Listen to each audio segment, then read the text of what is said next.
Welcome back to Key Messianic Prophecies, a podcast brought to you by Teleios, a private 501c3 nonprofit foundation dedicated to the research and accurate teaching of the Bible, founded by Bill and Jeanette Stewart.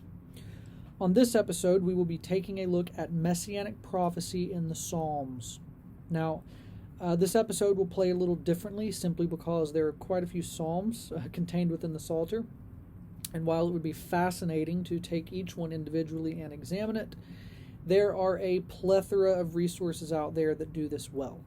Our purposes here will be to give you a general outline of Messianism in the Psalms and why it is very important to have a good grasp of what the Psalter is doing as a whole rather than picking individual Psalms to pick apart, which most of you will hear on any given Sunday. This book of Psalms is essentially a book of prayers, book of worship. The Psalter is essentially the worship manual or hymnal, if you will, of ancient Israel, to make a very, very loose comparison. And the book is often read individually. Some people wake up, read a psalm a day, and move on. And there's nothing particularly wrong with that approach.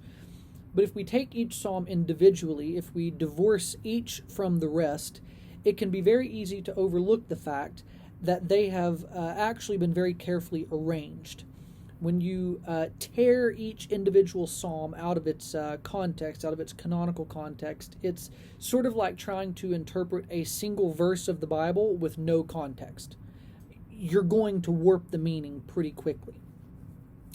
Unlike the hymnals that we are familiar with, the Psalms are not randomly collected. There's actually a structure. There are 5 books, so to speak, that make up the entire Psalter. For more information on the specific breakdown and arrangement of these books, I suggest you check out Gerald Wilson's Psalms commentaries, as well as the contributions of Seth Postal to Psalms research. But let's get a little more specific for just a second.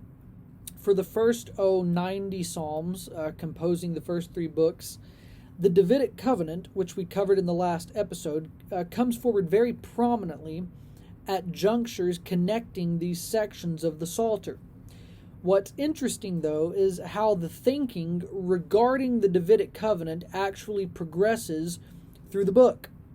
Consider this. In the first 2 sections, beginning with Psalm 1 and 2 and continuing through to Psalm 72, we find the Psalter comes to an expectation of fulfillment. In other words, there is this clear expectation that God is going to raise up a descendant of David who is going to institute a rule that will extend over the entire earth.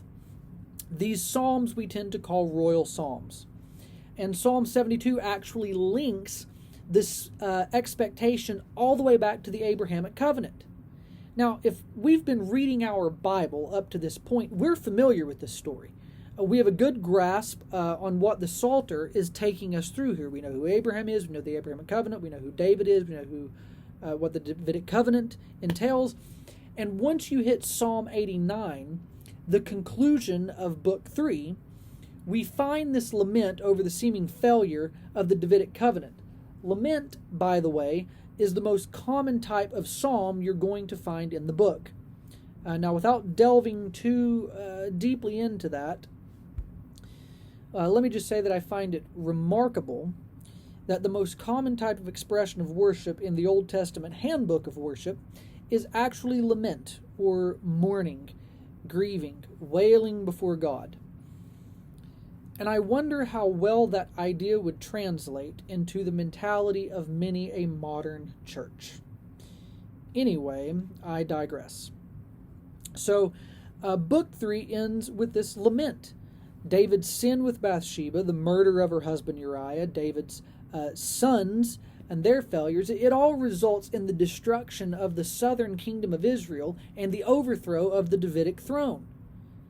Now, we know that David repents of his sin, but his actions nonetheless result in very dark days for Israel. So, what happened?